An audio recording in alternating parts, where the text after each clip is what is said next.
Okay. Thank you everyone for being here tonight. This is our panelist of current college students who have recently graduated within the last year or two from North Hunterdon High School. We will start with the top of the screen with Mr. Squarsha. We'll just do a quick introduction. And then after we get done with the introductions, we'll go ahead and move forward with the questions. Hello, everybody. I'm Mr. Squarsha, the Director of Counseling for the district. I'd also like to thank all of the panelists here for spending their time to contribute to helping all of our seniors learn about the transition and the important things about the transition. Thank you, Mr. Squarsha. My name is Mr. Rapp. I am one of the school counselors at North Hunterdon. I also want to thank the panelists. This is a very different year, as we all know, and a lot of things have kind of been taken away from our graduating seniors, and you taking the time right now to give them something back is very special. So thank you for your participation.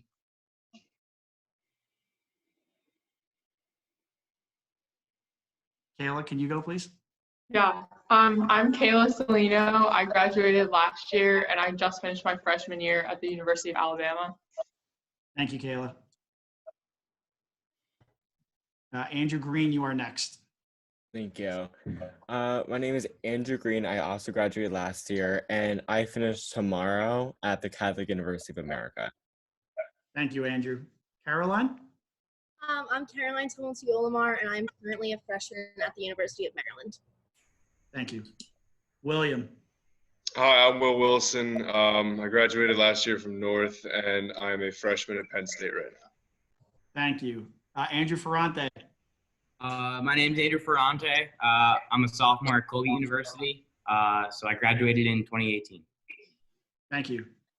Madison? Hi, I'm Madison DePalma. I graduated North last year, and I'm a freshman at Rutgers. Thank you. Thomas? Hi, I'm Thomas Westra. I'm currently a sophomore at TCNJ, so I graduated North 2 years ago. Thank you very much. Okay, so the first question that we are going to go through is, what has most surprised you about college life? And then whoever would like to start, just please raise your hand.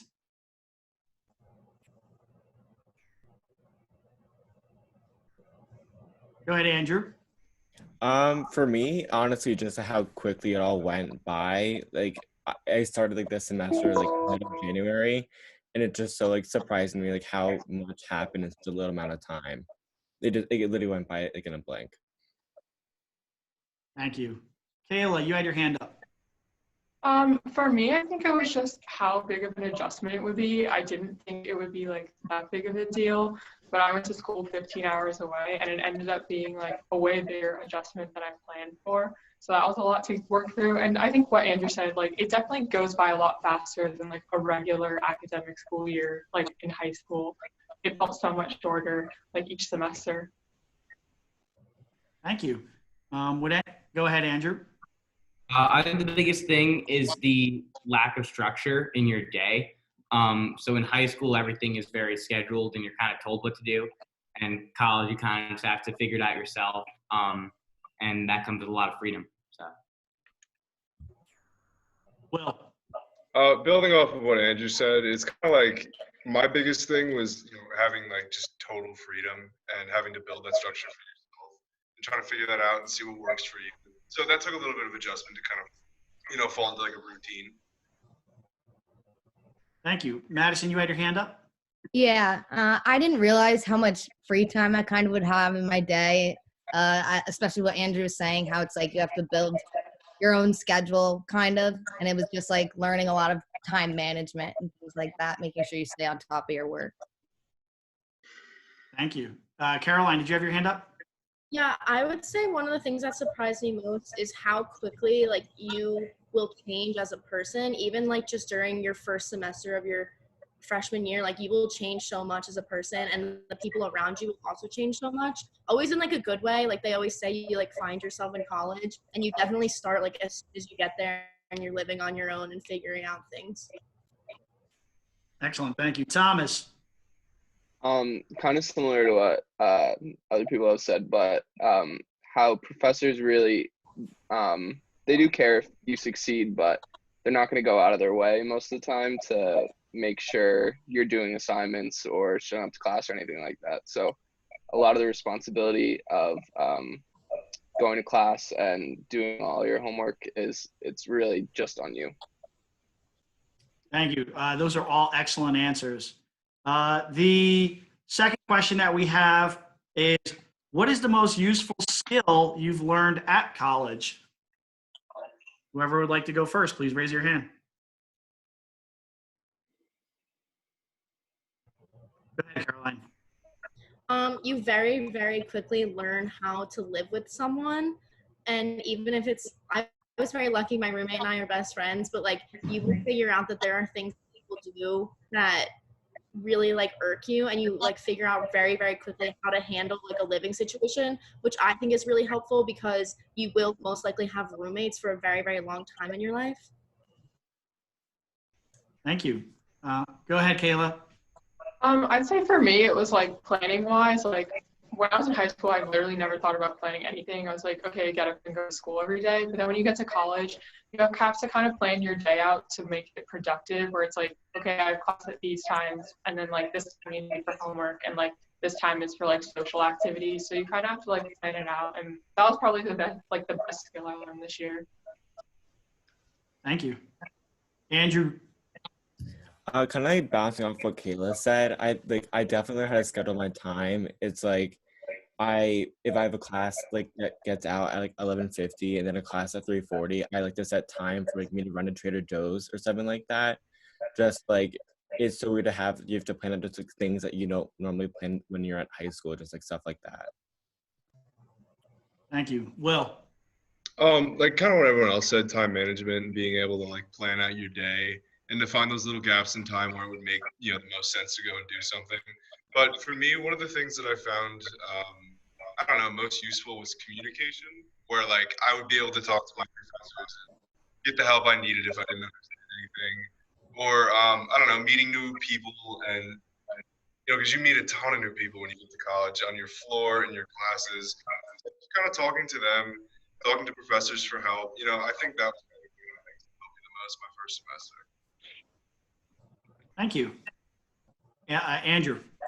My answer kind of closely echoes Will's answer. I think it's all about people skills and relationship building. You're going to meet a lot of new people in college, and you really learn how to kind of introduce yourself and kind of present yourself well to those people. Thank you. Would anyone else like to provide an answer for this question? Okay, go ahead. I just want to build on a bunch of you talked about managing the freedom and the responsibilities. Any particular advice you have for our seniors about different tips or tools that they can use to really help with that management? Kayla, go ahead. Kayla? Get a planner. Like, I know I had a planner at North and I literally never used it because I was like, I don't need this thing. Get a planner and stick to it. And for me, I started like color coding like different like if it was a sorority event or if it was my homework, different classes had different colors. Like just stay organized. The more organized you are, the easier everything is, and you're not struggling to be able to complete assignments or where you have to be. Thank you. Andrew, you had your hand up. Go ahead. Yeah, thank you. My friends are like they always told me during orientation to not stretch your like self out thin. It's just like do like what like your college experience is what you make out of it, and like I think it's really great if you decide to do extracurricular like activities, but if it interferes with your schoolwork, because like at the end of the day, like you or your parents or whoever is paying for like a college tuition, so like make sure like you're doing well in school before like you're doing like, other stuff like that. Thank you. Go ahead, Madison. So I never really was a morning person before college, and I really thought it was like I loved taking advantage of the entire day when I was at school, and I just thought it like I got so much more done when I was getting up early, and I thought it was a lot more helpful just starting your day earlier so you're not kind of slugging around. Thank you. Well, To kind of build off Madison's point, for a while I used to sleep in. I was lucky my first semester, and I had a pretty late starting schedule, and I would constantly let myself sleep in till like 10, 11. And I mean, while it does sound nice, and believe me, it was nice to get to sleep, I really found that like I was a lot less productive, when I started the day later. And waking up earlier and trying to just get things done instead of procrastinating really helps you stay on track. Yeah, I think that's a great point that you're all bringing up, because many of our students right now are doing similar things. We're calling home and I'm hearing parents say, well, let me see if he's up. And I'm like, looking at my watch, like it's like 11 o'clock. So I think it's great that they're hearing from you that it really is better to utilize that morning time when things are quieter in the day than letting that time possibly get away from you. So thank you. And starting being productive in the morning starts with managing your nightlife too, right, guys?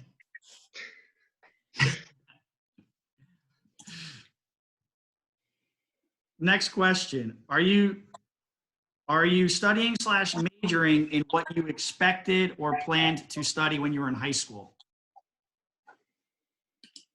Go ahead, Caroline.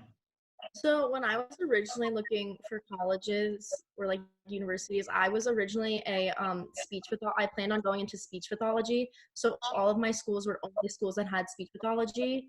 And then about halfway through, like literally right before I was sending in my applications, I was like, I don't want to do speech pathology. So then I switched to journalism. And then I actually, halfway through my first semester, my freshman year of college, I switched my major again into communications. And I feel like it's really important for high school seniors to know that like it is so okay if you go in undecided or you switch your major. One of my friends has switched their major 3 times and they're still graduating on time. You will find what you like very easily in college too. And I feel like there's nothing to worry about in terms of finding your little niche. Thank you, Caroline. Would anyone else like to contribute to that particular question? Go ahead, Andrew. Andrew F. So Colgate is a liberal arts school. So part of the liberal arts curriculum is that you have to take classes outside of your major. So I went into Colgate wanting to study math and econ, and I'm doing that right now. But in addition to that, I took a philosophy course and I loved it. So I'm also getting a philosophy minor. So this kind of liberal arts curriculum, like I would recommend that to anybody, because I kind of found my minor through that. Thank you. Andrew G. I went into college thinking I was gonna be a marketing major, but I knew that everyone would experiment when it came to my minor, and like having my school be located in such like a great city for political science, it like took me like a matter of days to choose that I want to do a political science minor, and like your major and minor don't really have to correlate if you want them to, and they kind of at my school they kind of like they want you just to like get your like feet wet in like whatever capacity you can. Thank you. Kayla and then Will. So I always knew I wanted to do communication. I was good at like writing and English all throughout high school. So I went in with that direction, and then I got down to orientation and I declared comm studies, and I was like, okay, no, I hate this. I listened to them talk about it. So then I ended up flipping to news media, which is what I still am in now, and I absolutely love it. So I think as long as you have like some type of direction, like don't be scared to be unsure about it, because chances are you'll get to college and you'll like feel stuff out and you'll be able to like specify and say, okay, no, I like this more. And then my minors, I'm doing sports broadcasting, and then I'm double minoring in English. So it's like you're able to find other outlets that might not be your major, but like you really have a passion for something else that you can put as a minor instead. Thank you.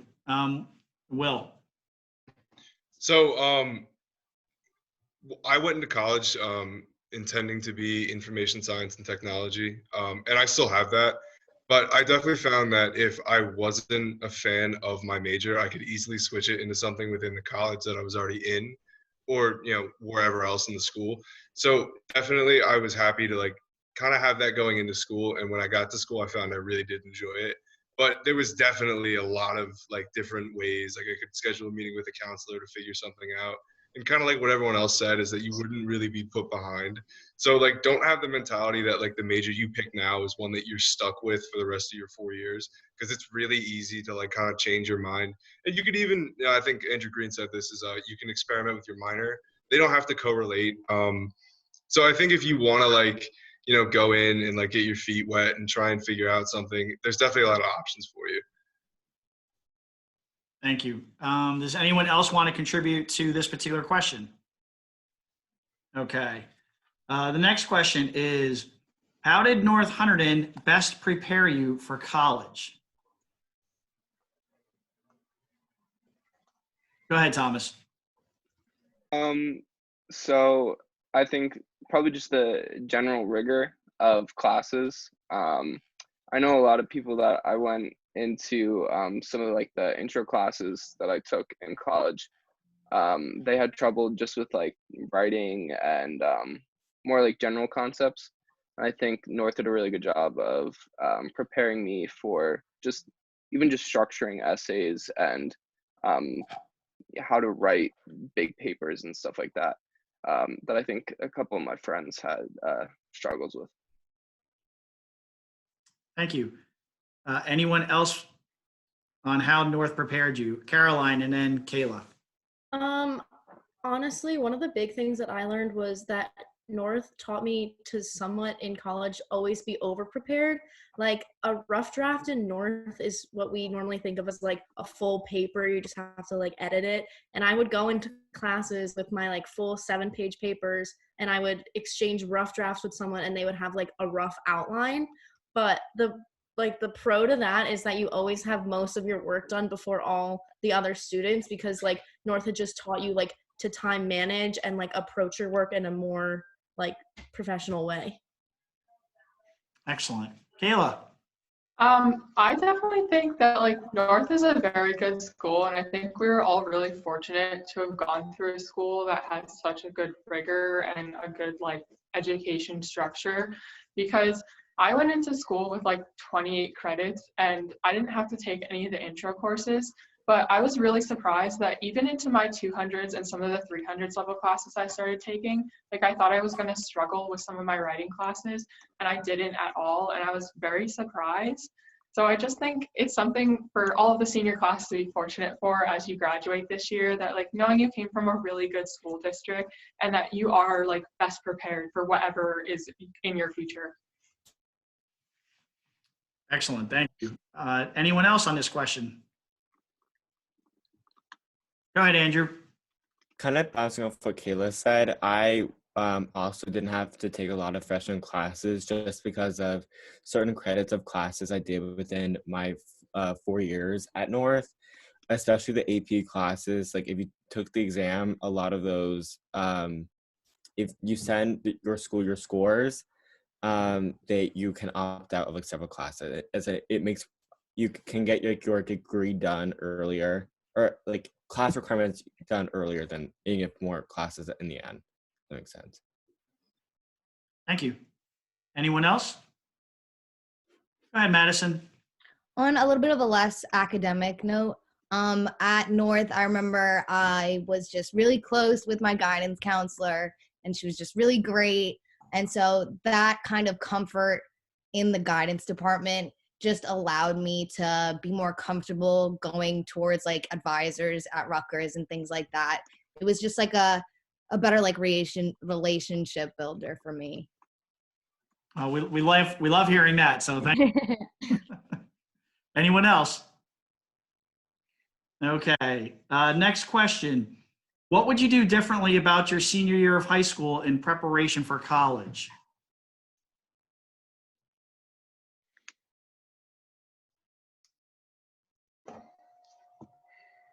Go ahead, Andrew. I think I would have applied to fewer schools, which probably won't be a popular answer. But I think I put a little too much stress into where it was I was going to school. I'm kind of the belief that as long as you go to your respective college with like a good attitude and work ethic, you'll kind of make it work. And I think I put too much stress on the specific destination of where I was going. Thank you. Anyone else? I just have a question. Oh, go ahead, Kayla. I'm sorry. I definitely agree with what Andrew said. Like, I was so stressed about where I was going to school, and it seemed like everyone was picking and like, oh, I'm going to this school and this big state school, and I was like, oh my God, I don't even know where I want to go. So I wish I had just stressed a little less about it, because Alabama was not my first pick, and I think what Andrew said is definitely true. Like, as long as you go in with a good attitude about it, like, you can make whatever college experience you want to have, like, you can make it happen. And I think that's definitely true for me. Thank you. Great point that Kayla makes there. Is there any other advice? Because think about our senior class now. Some of them did not get to go and visit the schools that they've applied to and that eventually they may even attend. So do you have any advice for students who maybe didn't even get to the campus because of this situation we're in with the pandemic? Go ahead, Will. So definitely one thing I realized, and kind of my mentality going into college, was that wherever I go, I'll be all right. You know, my experience is what you make it. And even though that you didn't get to go to a campus or tour it, which could be the case for some, I only went to Penn State once before I ended up committing there. And the thing is that if you do end up wanting to transfer or not liking where it is, it's relatively easy, and there's a lot of different routes and methods that you can go about doing that. I mean, honestly, I don't think you should really stress out about it, because I genuinely believe that wherever you go, you'll be fine. You just need to, have the right mentality and just go in and, try and figure it out. Thank you. Thomas. So I think there's some things that you can learn about the school without going there.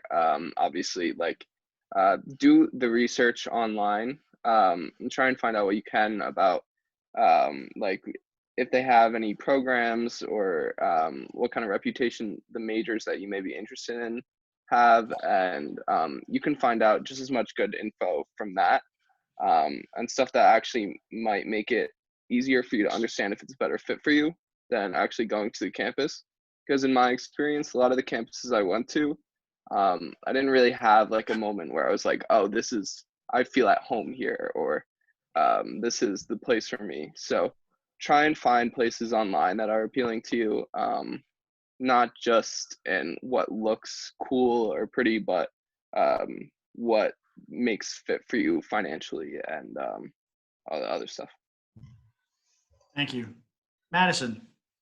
I would also say, don't be afraid to reach out to like North alumni like us who are attending these schools if you have any questions or anything like that. I know I even reached out to some of the upperclassmen at Rutgers who attended North with us, if I had any questions about just getting around campus or just things like that. It was just really helpful just having somewhat of a connection with people.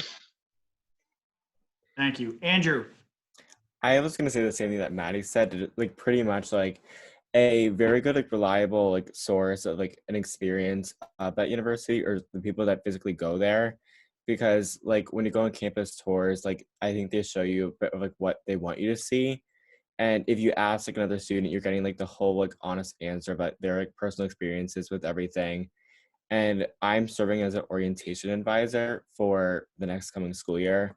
And my job is literally just like for right now, just to write out to like incoming students or potential students at Catholic, and just you have to be honest about your experience, but also just like you want to convince them at the same time. But like just I think students are a very reliable source of like wisdom. Thank you. Would anyone else like to contribute to that? Okay. I'd also like to say,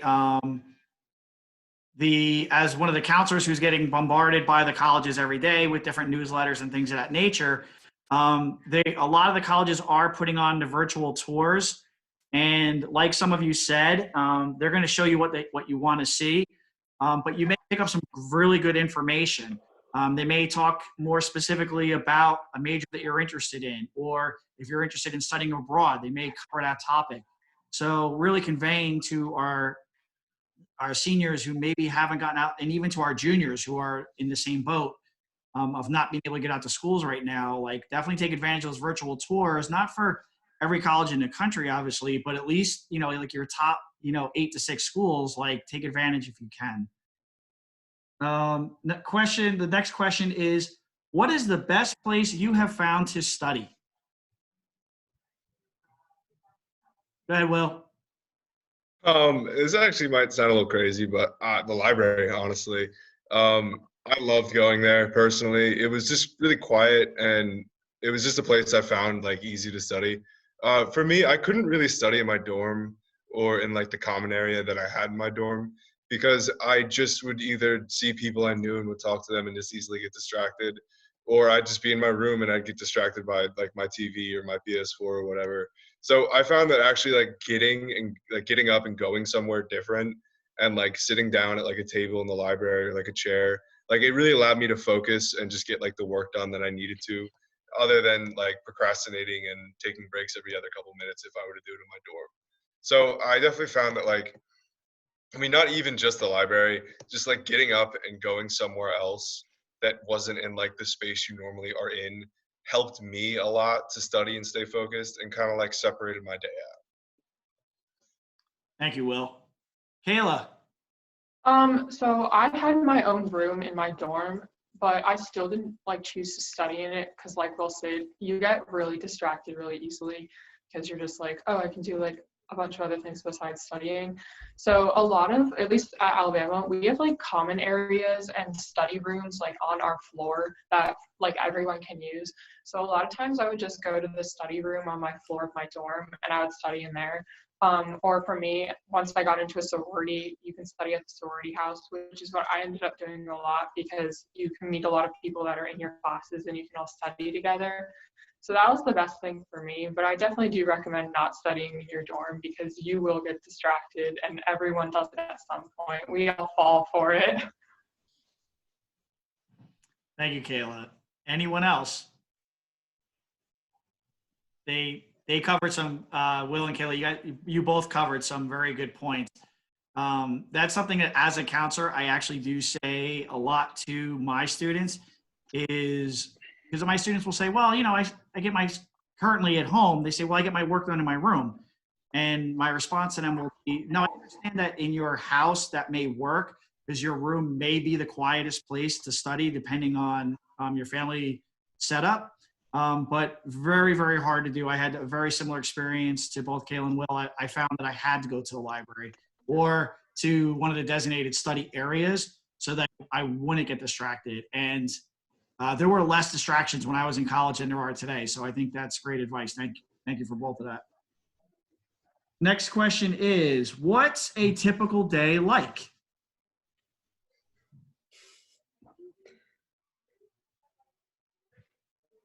Go ahead, Caroline. Personally for me, I will not wake up until I have to get up and get to class, and like I'll normally give myself like 30 minutes max to get ready and go to class because I like to sleep in. I can't get up early like the rest of you guys. But normally like you go to class, you'll most likely have breaks in between your classes, which is kind of nice because what I find it's really nice to do is to have that break and do that work from that class before so it doesn't all pile up at the end of the day. And then normally after class, like the great thing about college is like no matter where you are or like what you're doing besides studying or academics, like you are having so much fun. But like some of my favorite memories are like my two best friends live down the hall from me in another dorm room and we just hang out there all the time. We eat together. There's always like those like random like let's go to the 24-hour shop and you like get up at 2 a.m. and you guys all like walk down to the like common shop because you have nothing better to do. Literally any like you're always with your friends, you're always with your people, you're always doing clubs and other things like that. Thank you. Anyone else on what your day is like? Go ahead, Andrew. Like Caroline, I had to do an 8 a.m. class this semester, and so that required me to wake up like very, very early this semester. And I've tried to make it a part of my schedule just to wake up early enough so I can get ready and also eat breakfast to make it feel like more of like I the person just hate like waking up and going right to class. But also I try to have like all my homework done before a certain point because I save like my mornings and like early afternoons for classes, and then I reserve like the late evenings and the early evenings for like my extracurricular like activities just so I can like have time to do both. Thank you. Anyone else? Go ahead, Will. I'd say that definitely my first semester and second semester daily days kind of varied. In the second semester, I was rushing a fraternity, so I had a lot of responsibilities to do with that. But typically, I would wake up, I'd get breakfast, I'd go to my classes. On average, I'd have maybe 2 a day. It's spaced out. For whatever reason, my scheduling kind of got messed up, so I would normally have like a 12 o'clock class and then maybe like a 3 or 4 class. So I definitely had a lot of time in the day, and I found that to be a little bit of a nuisance. But other than that, I'd kind of just hang out in my dorm with my friends. We'd go downtown, get something to eat, hang out at some of the upperclassmen we had met, their apartments, just kind of stuff like that. I mean, you really just figure it out. You do definitely spend a lot of time in your dorm, so you will find that to be your home, and you'll meet people on your floor. But other than that, I mean, it was, go have dinner with buddies at the dining commons and, maybe watch TV at night. It was definitely interesting day by day. And, I mean, you got used to it and you definitely fell into a routine, but it took a little bit. Thank you. Anyone else? Kayla. I'm gonna be honest because I think that's what this call is all about.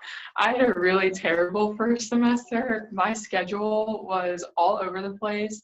I had like a 9 a.m. on certain days, and then I had class that ran 6 to 9 p.m. on a Monday night. Like, I was just all over the place. And obviously I joined my sorority, so I was trying to work that around chapter and all this sorority stuff. And I was super homesick. So for me, it was just honestly a nightmare. So I just wanted to address it. Like, you might get a schedule that is not your cup of tea. And for me, the night classes were pretty rough. Like, I had night class Monday, Wednesday, Friday, and it was just like, oh my God, like, where do I eat dinner? Like, I would come home at like 9:30, and like, I had missed dinner at my sorority house. And I was like, oh my God, like, how do I handle this?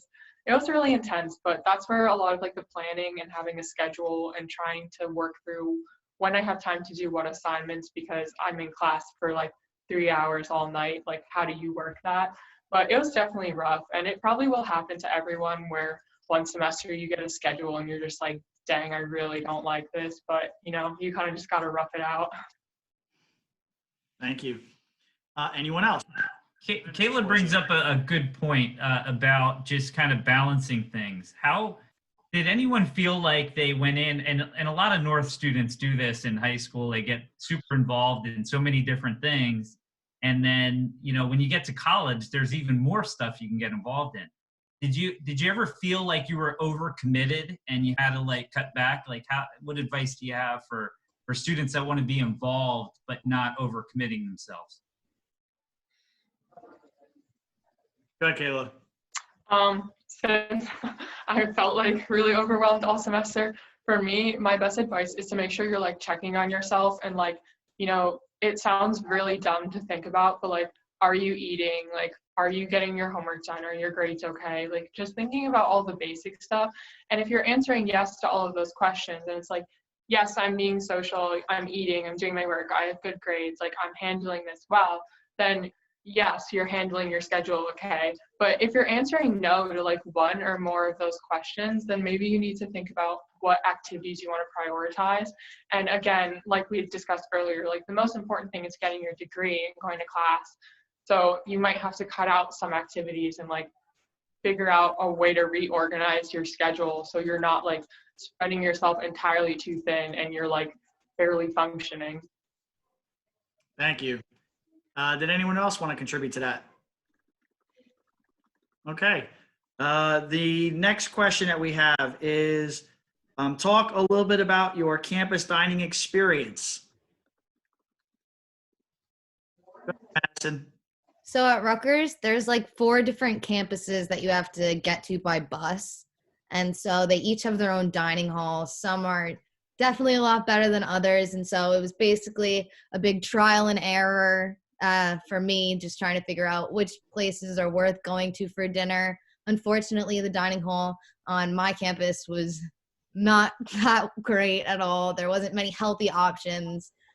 So it's just a lot of making sure that you're still maintaining a healthy diet and not just eating French fries every day kind of thing.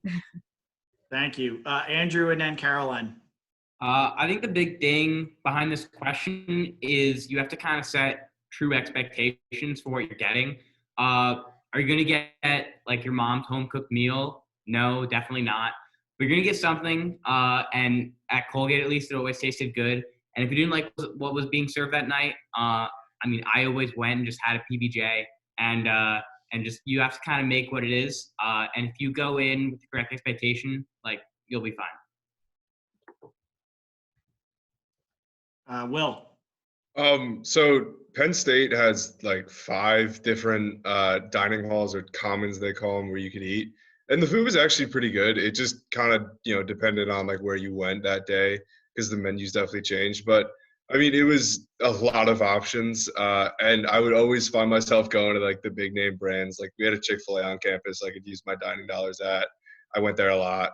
Um, and I don't know. I mean, it was definitely good, and I found myself spending my meal plan really, really fast.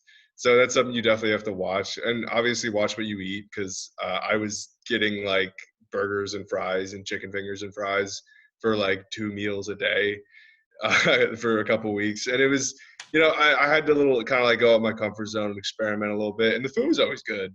So I mean, yeah, there's a lot of options, and it was always pretty all right. Excellent. Thank you. Caroline. I was like kind of going off what Will said. You will spend your dining dollars and even your own money way faster like than you think you're going to. I somehow blew through 400 dining dollars the second semester, and we didn't even have the second half of the second semester.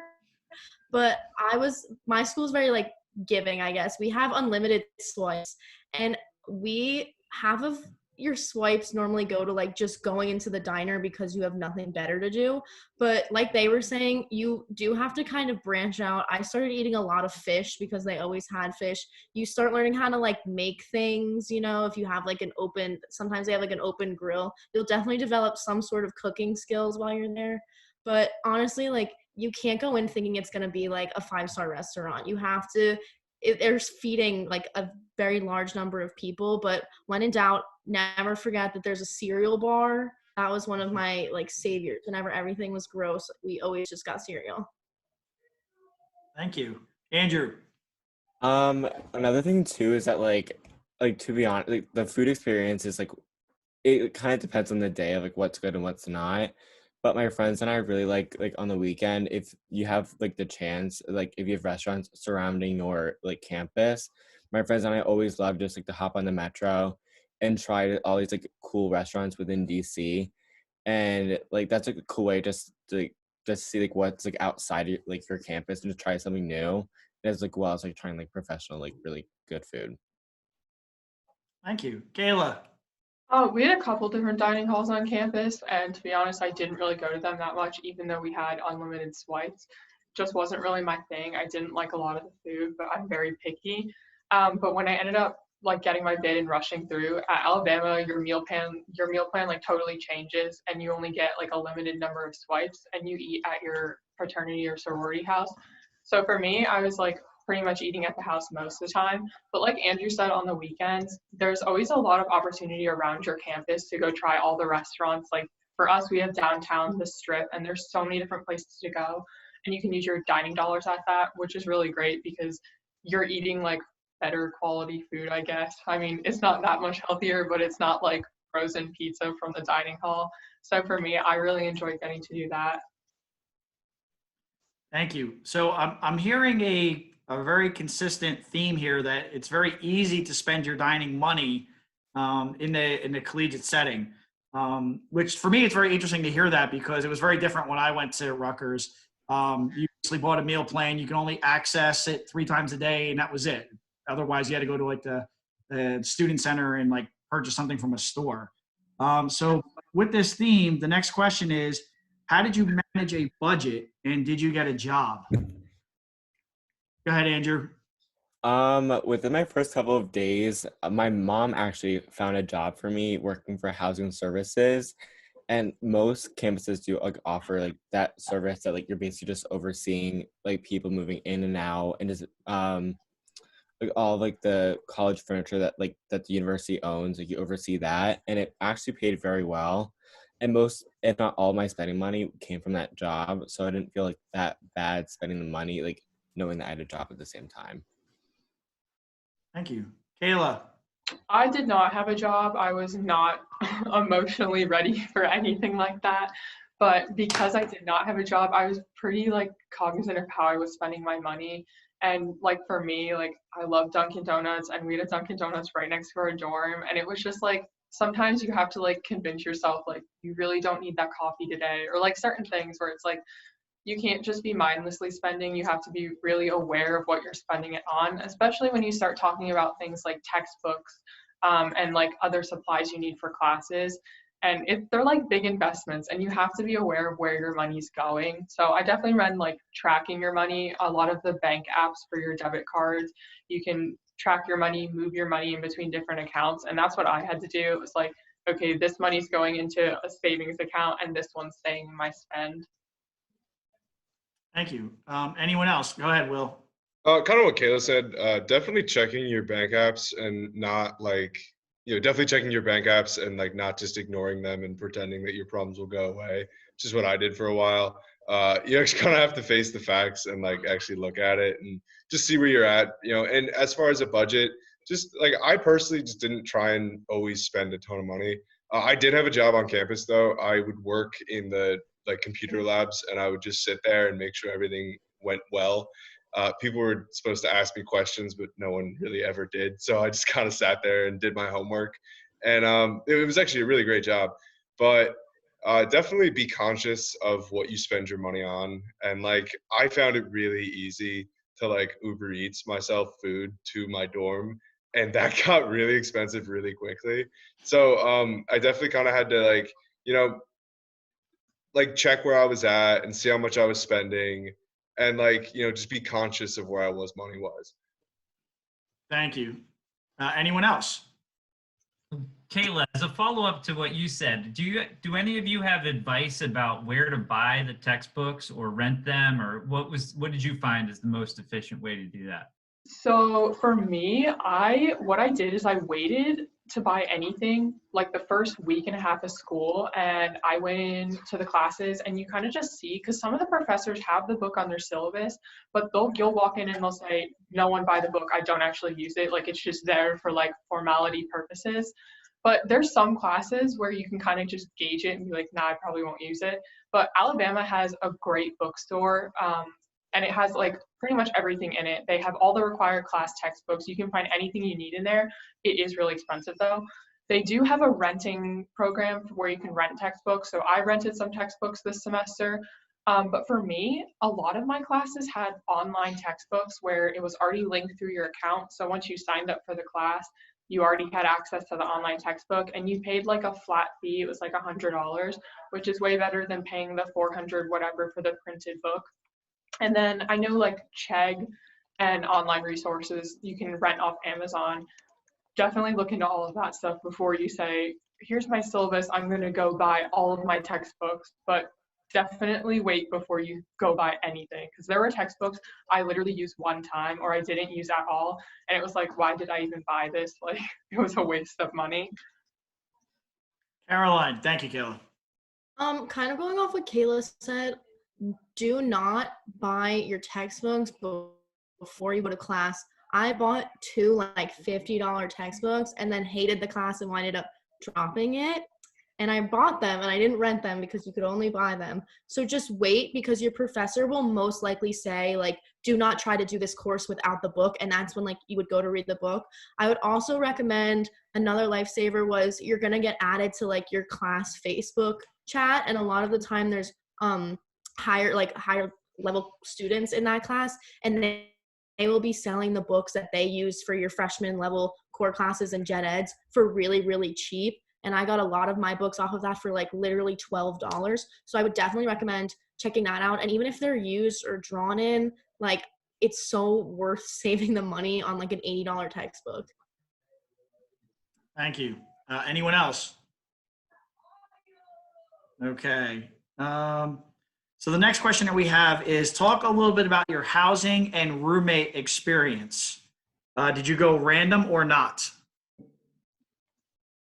Go ahead, Will. And then So I got lucky. Penn State was notoriously bad for having like kind of not great housing until a couple of years ago, where they started renovating all the dorms. And so going into this into the fall semester, I was in a renovated dorm, which is really nice. So it was like really nice setup. I had a room with my roommate, and then the entire floor was just doubles. There were, I think, like six unisex bathrooms on the floor with showers. There was like 4 sinks in hallways. So it was a really nice setup, and I didn't have any problems with that. I went random for my roommate, and it turned out like perfect. We hit it off, and I'm actually living with him next year. So it just kind of worked out for me. I don't really have anything else to say about like that. I honestly just went completely random. I met the kid, and it just turned out to be great. And I met my 2 other roommates on my floor, actually, in the elevator on like the second day.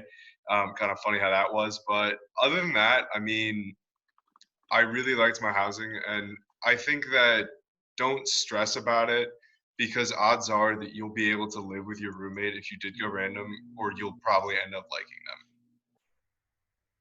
thank you. Caroline and then Kayla. I was not as fortunate as William, and the freshman dorms at the University of Maryland are absolutely terrible. You are very lucky if you get one that has air conditioning, and the Maryland August and September is so hot. Me and my roommate actually had to sleep in the common room because it was the only room that had air conditioning. But they always say that the dorms without air conditioning are the dorms where the people are the closest because you're forced to suffer together. If you don't have air conditioning, please bring fans. Like, you will be so grateful that you brought a fan. Even when it gets cold out, like, I still keep my fan on because it's like general heating, so they just make it so hot. And my roommate and I actually started chatting because we both weren't in any like living learning communities or freshman connection, which is like another Maryland thing.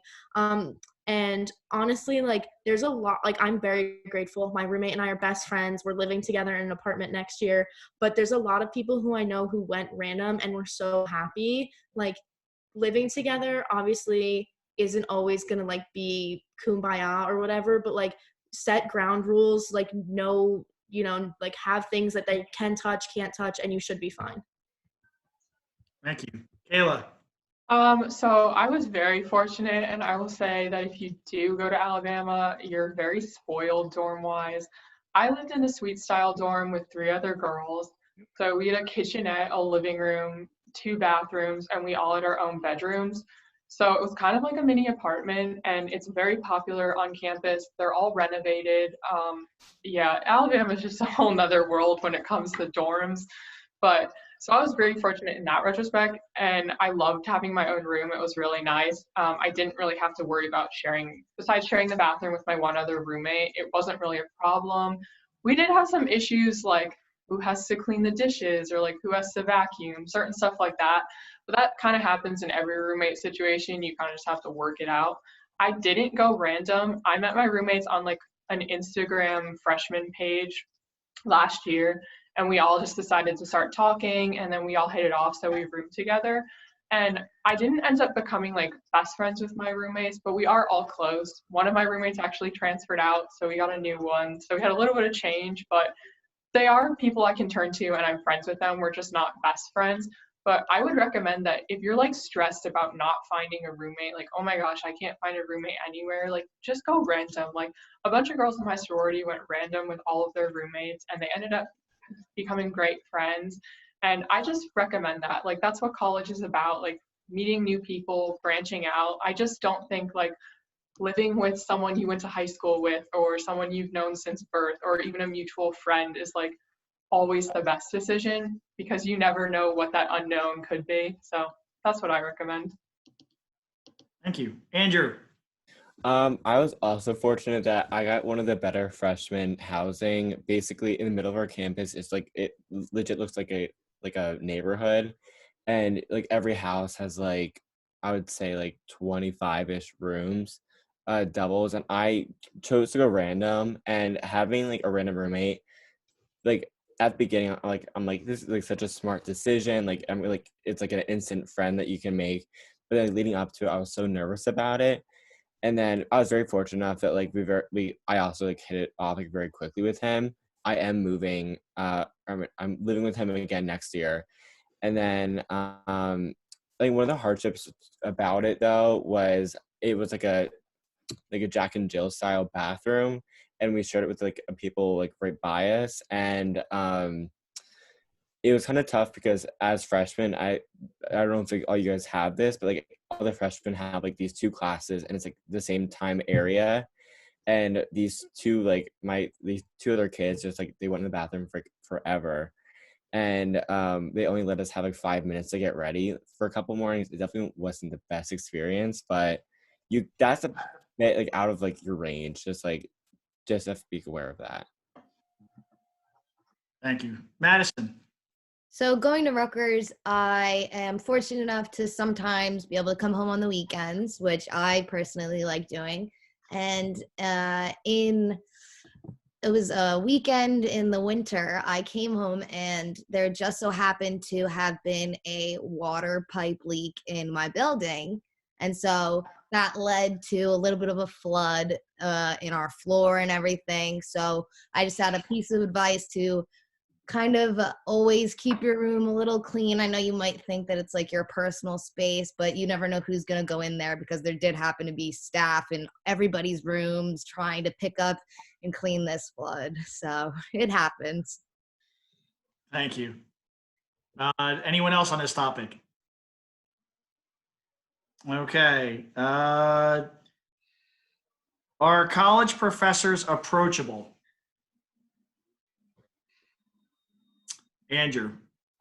I was very fortunate, like again, that like all of my professors I had, that I think they're very appreciative of too, that like for some of my larger classes, they're very appreciative to have a student reach out to them and meet with them.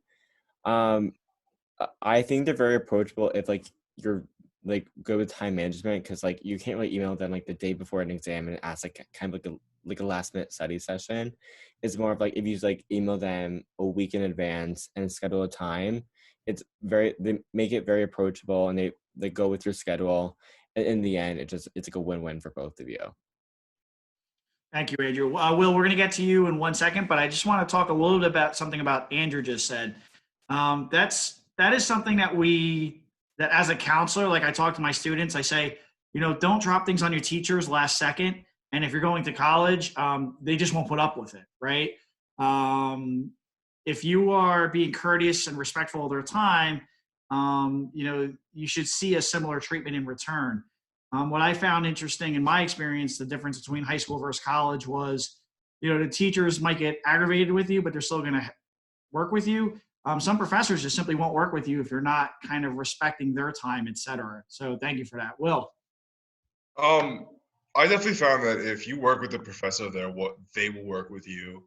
I remember one specific instance. I emailed to talk with one of my TAs about a grade I got on an assignment I submitted. I got an 80, and I didn't understand the points I had gotten wrong on it. So after maybe a half-hour meeting with my TA, she explained to me what I gotten wrong and how I could fix it. And then she boosted the grade on the assignment by 10 points. She didn't need to do that, but I found it to be kind of a common theme when talking to your professors. Definitely, if like you work with them, you're respectful, and you go out of your way to show effort and put effort in the class, they will reciprocate that, and I think that's a really important lesson. Excellent. Thank you, Will. Andrew. I think another thing is that the professors are super approachable, and it's not as much of a power hierarchy as in high school. I think in college it's a bit, depending on the professor, of course, but in at least the small classes, it's a bit more like you're kind of just like more of their friend, because a lot of the classes are conversation based, so like you're contributing with them. And I know a few of my professors, we got lunch with them every Friday, and it was kind of like a very friendly, like a great relationship between us. Thank you, Andrew. Caroline, and then Kayla. One of my professors had an assignment where he wanted to get to know us and talk a little bit about our history, like in field study. And they really do care about you. He actually reached out to me and got me in contact with one of his former students who was a manager of a broadcaster on the news who I used to be in contact with. So I would say respect your professors also because you never know who they're connected to and how much they can help you out in your professional career. Thank you. Kayla. So for me, like most of my professors were pretty laid back and they do definitely really want to help you. But that being said, you have to be like responsible with your assignments and making sure you're staying up to date and just having open communication. But I found for most of my professors weren't actually like, they were like an adjunct professor. So they were also like working on their degree at the same time.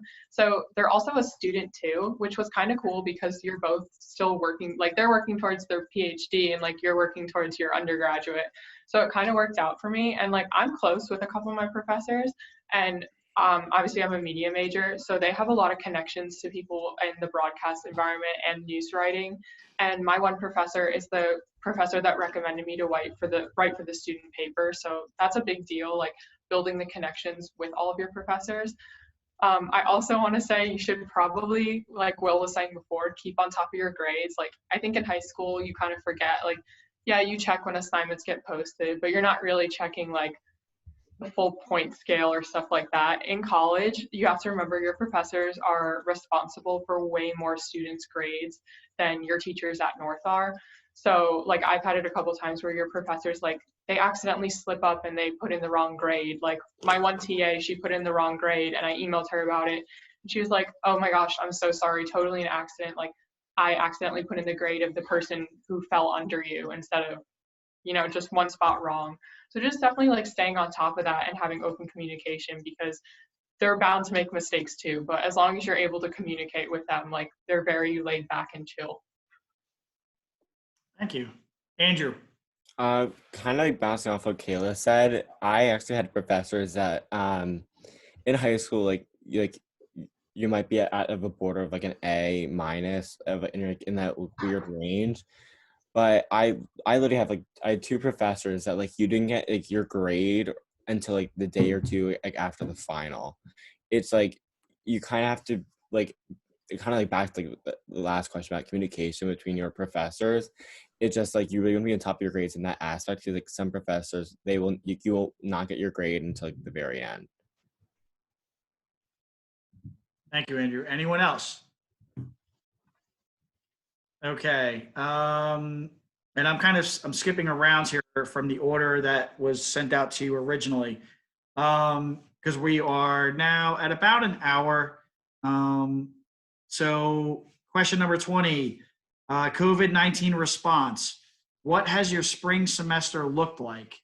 This may be a reality for some of our students in the fall. So what was the spring semester look like once the change occurred?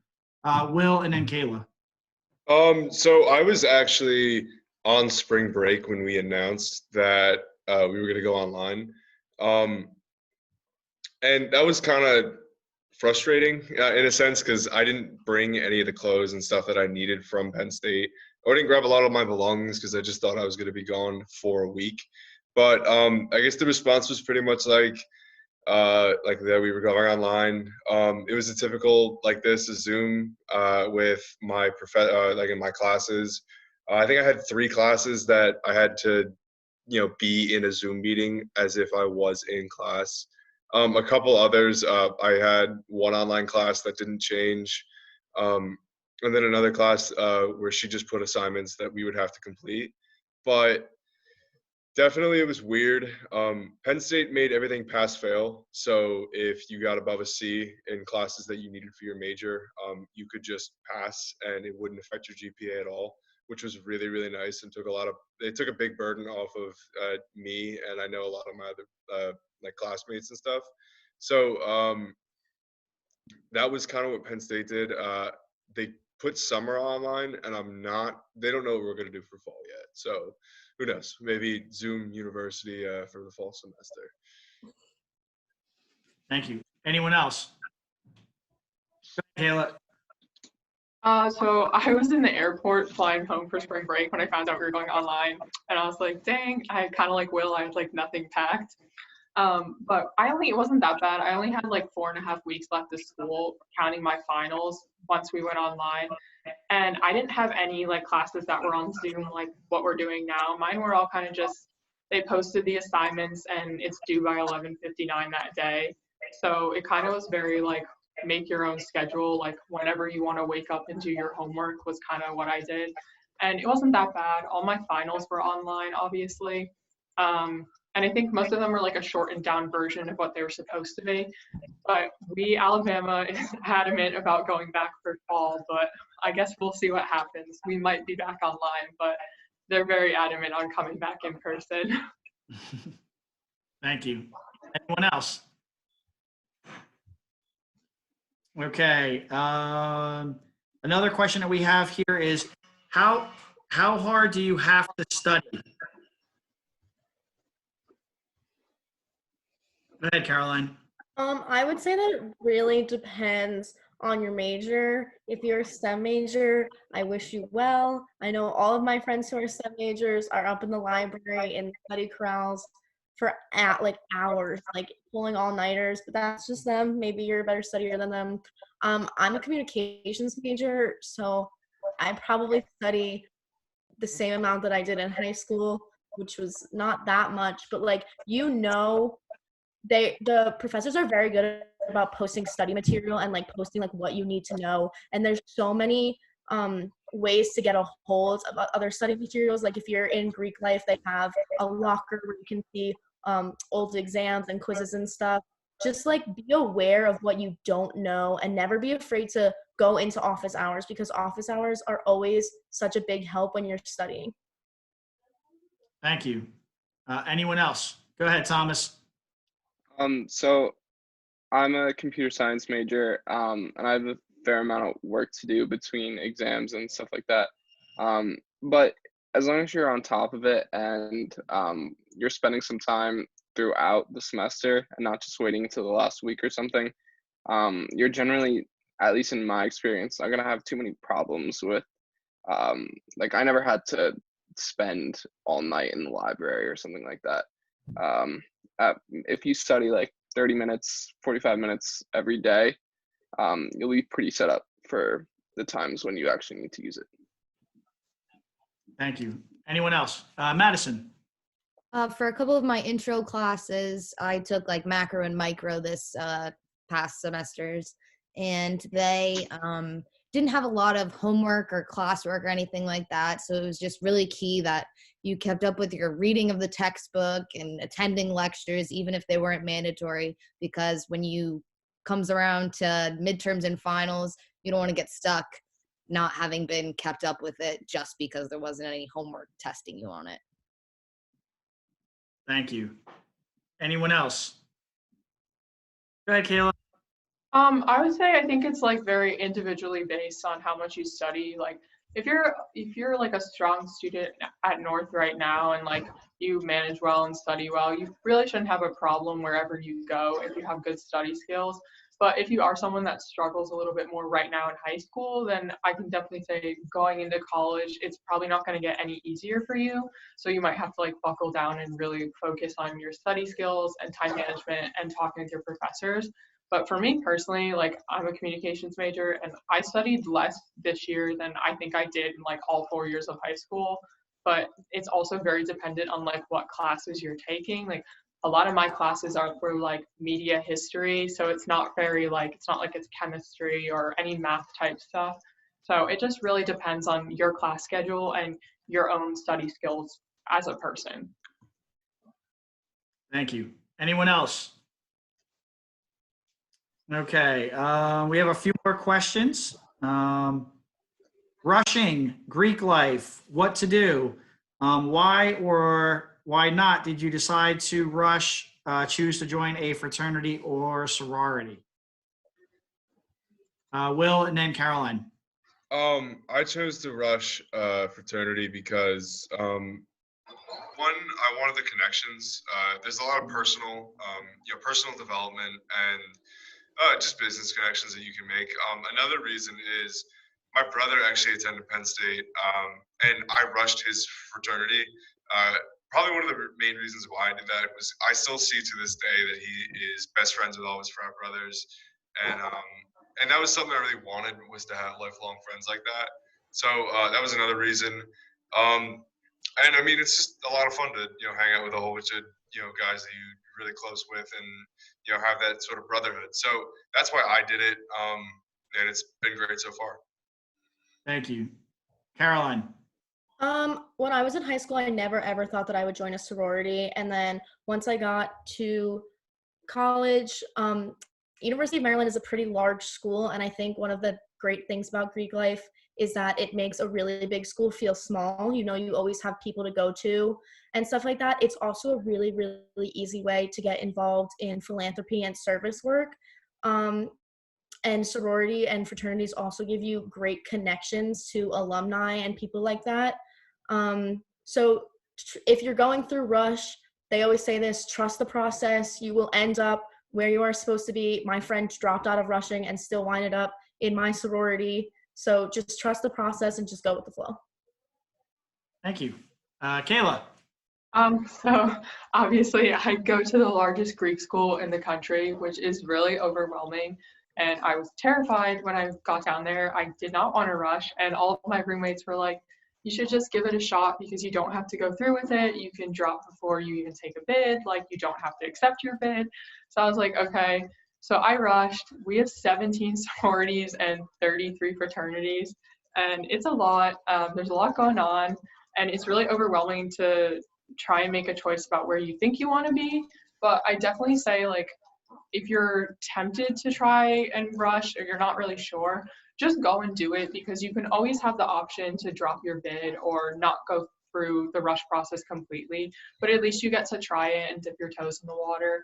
I will say at Alabama, I know some people talk about like, oh, how did you pick your fraternity or how did you pick your sorority? You don't get to pick your frat or your sorority at Alabama. They kind of pick you. It's more like you go through the rush process, and they are like feeling you out, you're feeling them out, and it's just whatever houses you get invited back to. But if any of the senior class needs like any rush advice, I can give that to you. Like, you can contact me on your own, because there's so much that goes into sorority rush in general. That is totally a whole different discussion. Thank you, Kayla. Go ahead, Andrew. So it seems I'm in the minority here of not being in Greek life. At Colgate, we do the rush process sophomore, fall. So that's kind of nice because it's not like a freshman year, like it's not too stressful there. But I'm on the rugby team and have a lot of friends there. So I kind of thought like that was a lot of where my time went. And so I didn't really feel like I needed to. But a lot of my friends did, and they enjoyed it. Some other friends did not. It's kind of an opt-in, opt-out thing at Colgate, which I think is the best way of doing it. Thank you. Anyone else?